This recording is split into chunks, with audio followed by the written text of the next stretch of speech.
Oh, you can be strong and humble at the same time, but you are allowing your mistakes to being expressed to everyone around that room. It dissolves fear. Fear is no longer in that debrief. We took personal responsibility, but we owned the outcome. And you had no fear of expressing that responsibility. That didn't diminish our opinion of each other. Right. In fact, it strengthened it. Hey everybody, John Gucci Foley here with Greg Boss Wooldridge. This is great. Coach. Boss, man, I was thinking there's so many things we can catch up on, but let's go right to the glad to be here. Glad to be here. You know, that has so many meanings, I think. It does. It really does. You know, when you think about life, you know, it like both of us are sitting here, we're pretty much exemplars of glad to be here. We have so many blessings and so many things to be thankful for, and just our friendship and our relationship and our relationships with others, you know, our families. It builds that sense of gratitude that we've been gifted and that we can share that sense of happiness with everybody else. That's kind of the glad to be here. Now there's certain episodes in life that I think we're going to talk about that, you know, those were the, whoa, I'm still here. Yeah, I'm glad to be here, you know. So glad to be here is really a great expression of a sense in your soul. Yeah. Sense of being. Nice. I like the soul part. I think for me, it's grown over time, right? I remember even being a little boy, my mom was always a good example of joy and happiness and this gratitude. Sure. But obviously on the blues, you know, we both were blown away. I think when we saw how glad to be here was being used on the blues. But what I'm really proud of is what we've done post Blue Angel. Yeah. And how we've really used that message to make a difference in people's lives. But I thought it would be fun today, right now, is let's break it down into different time frames, events in our lives, right? Sure. So I was thinking we could talk about the Navy first. You know, were there some glad to be here experiences? Oh, yeah. Maybe some big ones that you want to share. And then I think we can get into some personal glad to be here experiences. But let's start with the Navy. What's a good one for you? I mean, the foundation of gratitude is in the Navy, the incredible comrades that you had, the people that you got to work with, for, and that shared your leadership, that were subject of your leadership, you know, the people you got to interact with. That kind of trust that we had built a sense of happiness. And by having trust, you knew you were getting the best out of everybody. And because you had that sense yourself, you were giving them your best.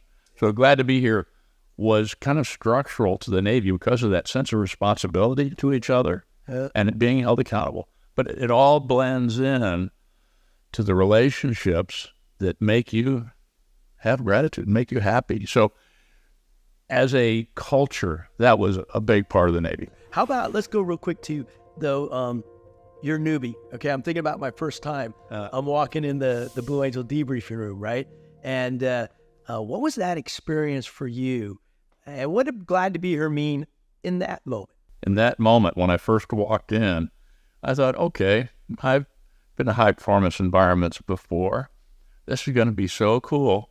And there have been people that have gone ahead of me that have made it until I got my first ride. Tell me that. That was the 5-jet, right? Yeah, the back seat of one of the solos, like you knucklehead. Yep, exactly. And the intention was, I think, let's take Mini Boss. They called me Mini until I took over. Let's take Mini Boss on a flight. Let's knock some of that confidence off. Yeah, but this is a demo, right? So you're getting your first ride in a practice. And I'm thinking, this is going to be great. Yeah. Yep. Boss came in and said, hey, Minnie, you want to go? I said, heck yeah, let's go. Put a 2-seater in the 5 spot. Yeah, it's a single seater. Yeah. And they didn't do anything special for you. No. This normal was a demo. Normal demo. Okay, so what's your experience? You strap in. So we get up and it was either 5. Who does the dirty roll and take? That's 5. 5. So I'm going, that was and sweet. This year is 1991. Yeah, great memories. But so we do the dirty roll and takeoff. I'm thinking, wow, that's pretty cool. You know, yeah, good stuff. And then we get on out into the pattern out there, and I think it was Bush. She says, hey, Minnie, I got to put us in a high performance turn. Are you ready for this? Yeah, let's get with it. You know, we get with it. All right, this is gonna be great. So we get into this turn, and we don't wear G suits. Yeah. That's the uniqueness of the Blue Angel, no G suits. And he puts it into a nice tight turn, full afterburner, and I'm watching the G meter, 4, 5, 6, 6.5. Blacked me out. G had just lost some consciousness. Yeah. Holy cow. Luckily, he eventually rolled out, and I came back. I mean, it's just the weirdest. What did Bush say? What was his first comment? No, he just said, "How's it going, Minnie?" I said, yeah, it's going okay, you know. But my mind is going, oh, how am I ever going to be able to do this? Yeah. I'm thinking, this is not going to work. And then 5 minutes later, said, I'm going to put another high performance turn. You ready? I said, sure. Actually, I said, sure. He put in the turn, same thing happened. I like to say that I got more sleep time on the flight than I did awake.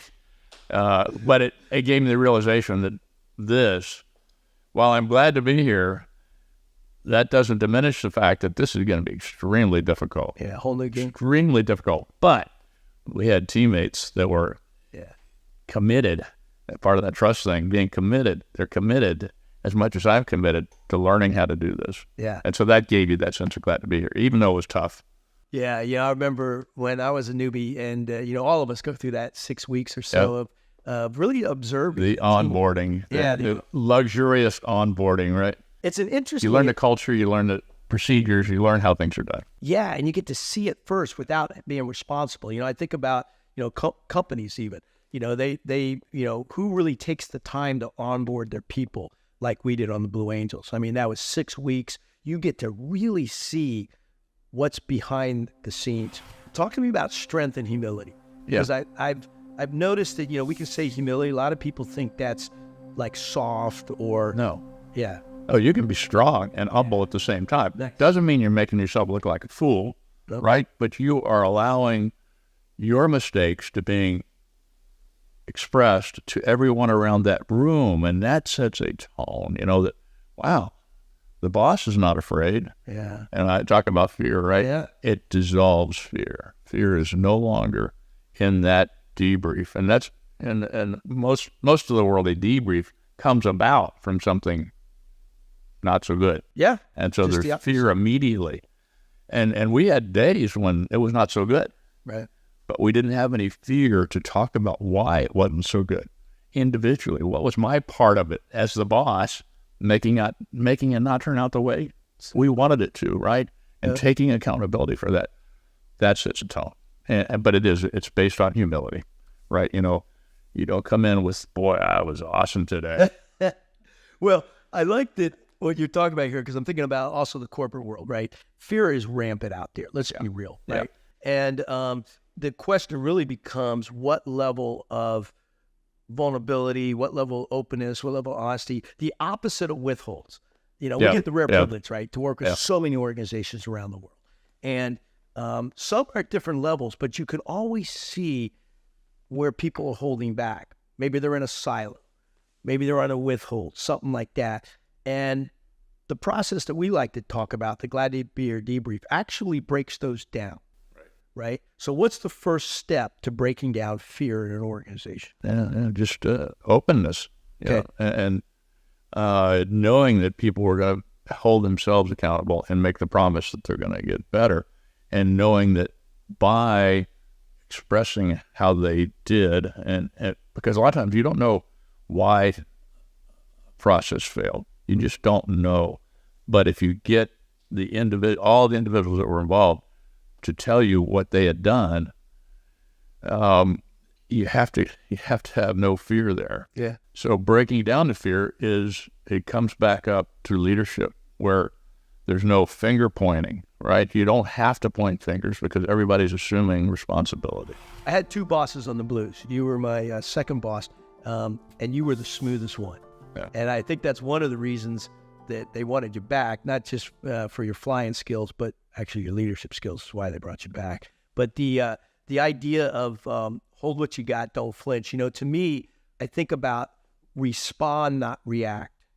That was one of those moments where there's always a gap between a stimulus and response. In this case, fireworks going through the formation. And what do? We get a choice. There's that momentary gap of what am I going to do? If you're in your let's say reptile brain, the reaction would be, do something, and that's information. You Fight can't do that. What do they call it? Fight or flight? Yeah, fight or flight. Flee or fight or something. Yeah. So that's what I hear you saying is that, and I think that's true about life, is we always get a moment to respond. Sometimes it's quick. Sometimes you have to. Yes. Well, give me an example of that. When would be one? A car, you're on the highway at 70 miles an hour, somebody pulls into your lane. Okay, got it. You got to jump right on the brakes or steer away from them or something. But generally in life, things that are so upsetting that happen, a tendency is, okay, I got to do something. Yeah. It's irresponsible not to do something. Yeah, I like it. When the something could be just hold what we've got going here. That's the safest thing for this moment. And in the corporate world, I think that's really a good way to look at things. Maybe, I think about turbulence now, the idea of life. Turbulence hits us, right? Yeah. Sometimes it's a business situation. I mean, the economy, interest rates, whatever. But sometimes personal life. Yeah. Turbulence. I like the word that I'd heard used some years. I wish I'd had it when I was on the team. But when we talked about the air, it's going to be turbulent out there. So just hold what you got. I'm not going to flinch with the turbulence or the crosswinds in Chicago as the wind came between the buildings and formation's going along this, and the wind gets cut out and then the formation shifts like that. Yeah. And then the wind comes back and you're back like this. You just anticipate. And if you can anticipate, that's big. Yeah. That's big. But what I heard a team call it later was texture. There's going to be some texture out there. So like burlap, and like you said, life, not just professional life, but personal life, is going to have its ups and downs and texture. And you just, how you handle that certainly affects outcomes. Yeah, I think that's perspective, right? I like the word texture because it adds a different perspective to turbulence, right? We're still going to deal with it, but more in a positive mindset. Why do you debrief? Why would we want to debrief? To identify ways forward that are positive and create excellence. And the type of debrief with the glad to be here debrief and the openness and accountability and showing vulnerability and humility.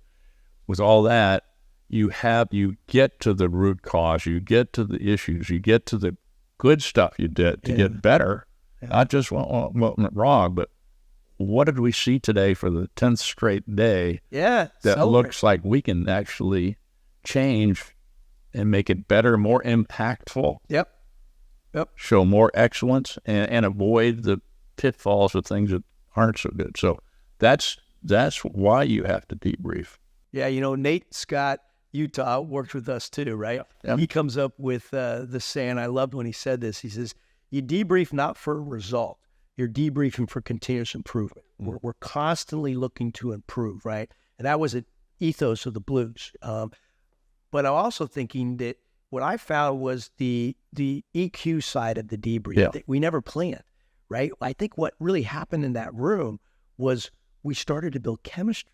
Yeah. You started to build trust. You started to really, not just started, you got to a deeper level of this connection, this human beings. If I think back, the thing that made that room so special was the connection that we had. And you set that tone as the boss, but it was really not just the table, not just the pilots, right? We had all our support officers around us, right? And there was a chance to really deepen those connections. What was the result of that? They call it command climate, but what did you feel like? It's just sense of family, if you will. A high functioning family for the most part. Have you been in both? Oh, yeah, I think we've all seen. Yeah, me too. How that cannot be exactly where we want it to be. Right. But if we'd only had a glad to be here debrief in our families, maybe that would have worked. Well, I think that's one of the big takeaways. And accountability humility. Yeah. Humility. I like to say personal responsibility. Yeah, personal. Because accountability to me, it's scary, especially coming from a boss. Yeah. But then I realized, no, I got to just change my mindset, right? Yeah, I do want accountability, but I think the magic was that personal responsibility that each person took for not only their role, and here's, I think, is critical, boss, is, of course, I'm going to do my own role, and of course, I'm going to self-assess, and I'm going to fix what I can. I felt in the room, which made it special, is we took personal responsibility, but we owned the outcome as a team. And you as the leader, tell me, what does that mean? What does own the outcome mean? Yeah, owning the outcome, boy, that's everybody gave 100%, right? So everybody had a part of reaching the optimum or the perfection, which we never got to.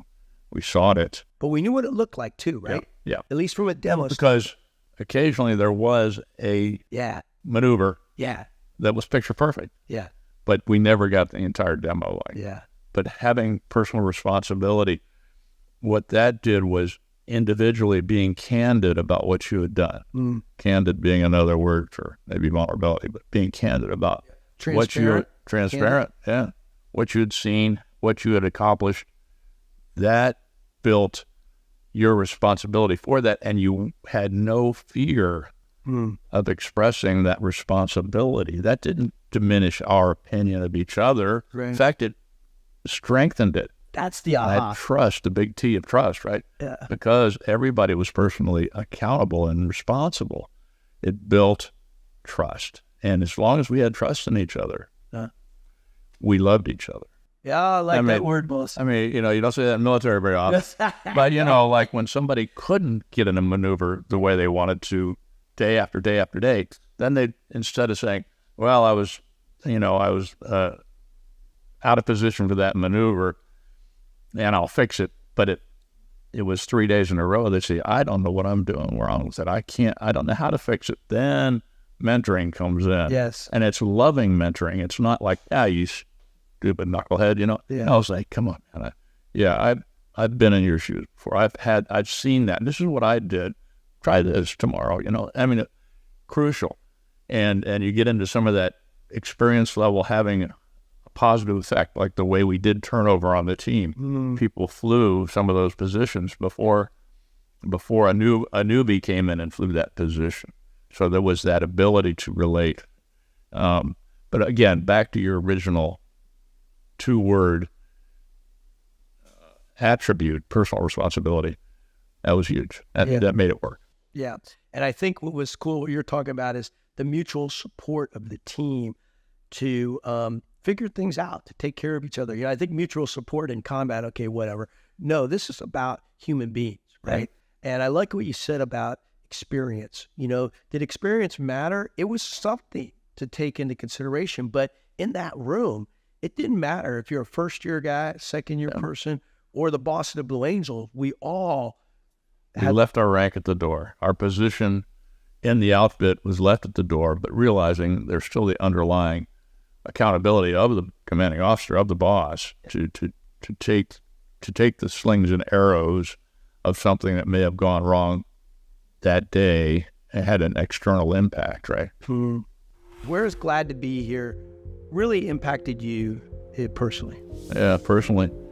Day in and day out, of course. The relationships I have and the ability to share the richness of being glad to be who we are, where we are, and what we get to do, right? And how we get to share that. Now, there's some events in life. Yeah, let's talk about that. Amplify that, like when you do something and then you go, wow, that could have been it, or something happened to me that could have been. Give me one. Well, I can think of back many years ago when I was flying A-4s, a little swept wing, delta wing type. Scooter, man. Well, it was in the movie Top Gun as what? The Adversary. Yeah. So you used to fly this. Oh, I was an adversary. I flew the enemy's tactics against our forces, whether it be Air Force or Marines or Navy or even some other friendly countries. We trained them with that small airplane. Yeah. There was no longer a frontline airplane in the Navy. Used to be, right? It used to be, yeah. Oh, yeah. 720 degrees roll rate. John McCain flew the Scooter. There you go. Ed Heinemann's hot rod. He was the designer. So I used to do that, and I really enjoyed it. It had such a great roll rate, and you could pitch the nose pretty quick and intimidate people with it, but it was underpowered. Yeah. And it would run out of power. So we had this event down in Southern California off the coast called a 1v many, one versus 100 other airplanes. It was the craziest thing you could ever think of doing, but we did it when we'd fly down to Key West or where? Down to Miramar. You're in Miramar, so you're in California. Yeah, and people would fly in from fighter town. everybody'd fly in when it was a Navy base. It's still a great Marine base now, but still a great base. So we'd all take off, boom, boom, boom, take it off the runway, and it would take us for a while to get out there, and we'd all circle around this point, this navigation point, if you will, out over the water, and we would just stick our nose into that fur ball, as we call it, fur ball, meaning a fur ball of airplanes, right? And just go in and try to simulate shooting somebody. Like Fox 2 is a missile. Fox 2 on the F-14 headed 130 at 15,000 feet. And a Fox 2, it means what type of missile? Oh, like a heat seeker. Yeah, AIM-9. Heat seeking missile. Yep. And they'd go, if they didn't see you, they go, headed 150. That must be me. They're out. So they get out of the fight. They go back outside this ring. And so with the A-4, we had lots of fuel. We didn't have an afterburner. Well, most of the airplanes had afterburner, so they would burn up all the gas. They'd all head back, piecemeal back. So it was left to me and a good friend of mine, Cliff Slaughter, player. We were out there together. I said, hey, player, let's you and I go at it. So we did a head-on pass, and what we like to do with the A-4 was pitch straight up. And what the goal was... Someone's going to run out of poop first, right? Yeah, whoever chickens out first, right? Okay. So you're going up, up, up. We're passing 30,000, 32,000 feet. And I watched player pitch off. I said, oh, okay, he's giving up. So I go to roll to get in behind him to get that Fox 2, simulate a weapon solution. Yeah. And prove the point that, okay, I got you. Fangs are out. Yeah. You can feel it. Yeah. It was so much fun. Except that one time. What happened? And so in the manual, there's what we call a standardization manual. We call it a NATOPS, Naval Aviation Training Operational Procedure, something like that. An acronym, as we so often have in the military. NATOPS manual, it had an area in that manual. It told you how to fly things, what the airplane could do, but it also had big X out marks where it said prohibited. Don't ever do this. One of them was, don't ever get the airplane pointed between 90 and 100 degrees nose up at 0 airspeed. Because what will happen is, and we proved that it would happen, and they said, don't ever get there because there's no known recovery. There's no way out of this. You're going to tail slide, and then the airplane will go into an inverted spin. There we were. Really? I had a two-seater. What did it feel like? So you're tail sliding initially. Yeah. You probably... No flight control authority because there's no relative wind over the flight controls to deflect with the ailerons or the elevator or the rudder. You're falling backwards. So you just and most of the out of control recoveries involve generally don't do anything at first with the controls. See if the airplane will build up speed on its own. And then there are others where you put in a hole to rudder or put in the aileron, either the same direction or opposite, whatever you're trying to disturb. You're trying to disturb that steady state of the out of control flight. So the steady state for us, and out of control, it's an interesting name. It just means that you no longer have control of the thing. You could be backwards, you could be tumbling, you could be sideways. So you're in out of control flight, and what happens? Upside down with the nose slicing through the air. Well, and you hear different sounds of the wind going against the canopy instead of going by the canopy, because you're yawing, if you will. And you go, oh man. And I'm watching the airspeed indicator and just pegged on 0. Oh. So there's no forward motion because you're just flat upside down. Boss, so it seems like you're in that same situation we saw in the movie Top Gun. Oh, yeah. Where Goose ends up ejecting. Too low. Losing his life. Now, you tell me, what happens? So, these prohibitions are generally where you come up with those. Don't get into 0 and then get into an inverted spin. Yeah. Where do they come up with that? It's happened before. Someone has died, likely. So, was that in the back of my mind? No. No, I was just in an inverted spin. I wanted to get out of it, right? I'm not thinking about, because there was that expression we used in the Navy, better to die than look bad. Yeah. I mean, that's a silly, stupid thing, but better to die than look bad. That wasn't what I was saying to myself at the time. I was just saying, okay, we got to get out of this. I'm talking to Slick in the back seat. I'll wait and use his real name when I talk to him about it to make sure he's okay with it. Slick's in the back seat. Hey, Slick, here we are, man. You with me? He said, yeah, my call sign then was Dance or Rug Dance. He said, yeah, Dance, I'm with you all the way. So you guys are having this conversation between upside down, going in. Okay. I'm not feeling much so far. We're not getting much over the flight controls, over the wings to get control. And he says, yeah, okay. I said, hey, just call out my altitude. He said, okay, we're at 20,000. Okay, and give me 5,000. Give me 5,000 foot increments as we're going toward the water. Yeah. He said, okay, Dad, for 15. Okay, realizing that 10,000 feet, low speed, out of control, because of the envelope of the ejection seat for one thing, and the chances of recovering and not hitting the water are pretty slim. You're supposed to eject. That was what we call the soft deck. Start thinking about ejecting. If you pass 10 and you're out of control, really.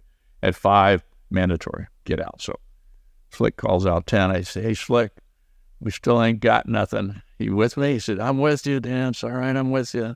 I said, okay, I think we're going to get something here. And he says, okay, dance word 5.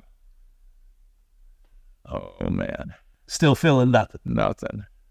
It's about 10 seconds later, I say, Slick, did you hear that? The wind's changing. I can hear it through the canopy. We're getting into the wind a little bit. I said, I think we're going to get out of this. And I said, are you with me? He said, I'm with you, Dad. Well, if we'd ejected, it wouldn't have been good because that ejection seat upside down, 0 airspeed, it didn't have the gyros in it that would swing you back up. We're out of the envelope, the ejection envelope. So I said, okay, we got to recover. So we're coming on down further and further. We get to about 3,000 feet. I said, Slick, I think I'm getting something. I think I'm feeling something. Pretty soon I was able to roll the airplane, get control of it, roll it upright, still real slow. If I'd pulled back stick on it, it would have stalled because we just didn't have enough airspeed. But I could roll the airplane. And we scooped out, and I don't want to tell you how low it was, but we got out of it. You made it. We made it. And I'm thinking, thank you, Lord, for letting us recover from this, not just for me, but for Slick and for our program. You know, that's the other thing you think about. If I lose this airplane, it's going to have an impact on a whole bunch of people that won't be able to do this kind of fun flying anymore. Right. No, I know, boss. You don't want to be the one. So I said, hey, Slick, oh, man, we got it. So I bring the power up, and we're climbing. I said, Slick, we got out of that out-of-control flight, but we have 0 oil pressure. Whoa. Still? How long? And I said, I guess we'll just press on back to Miramar and see what happens if we make it. At least we're upright, we can eject. But zero oil pressure because of that inverted flight. The oil cavitated around the bearings, which is not a good thing for a jet engine. And so we're heading on back. About 5 minutes into the return to Miramar, the oil pressure came up. We went back, went to the debrief, didn't talk about what happened. I told the skipper, and you knucklehead. I said, yeah, skipper, I blew it. But here we are. And then we went to happy hour.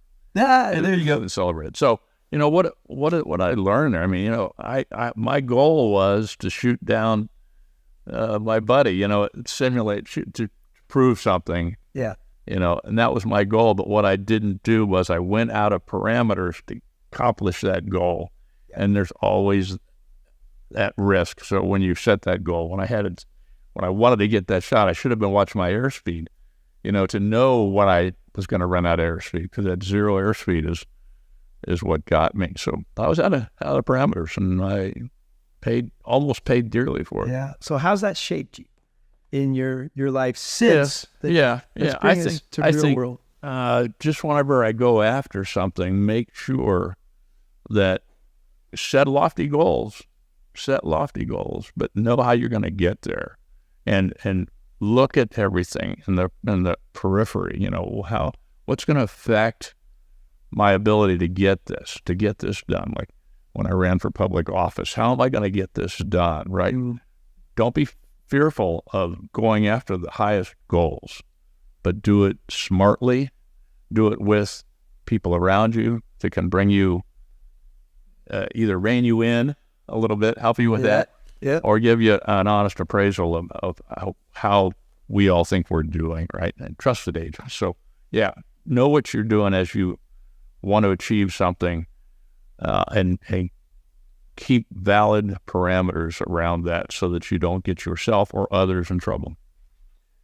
Love the story, boss. I'm with you, man. We're inverted. We're heading down off Miramar to the water, and you pulled out. And there was never any time in life when I wanted to scream over the broadcast frequency, over the guard frequency, glad to be here. I was really glad to be here.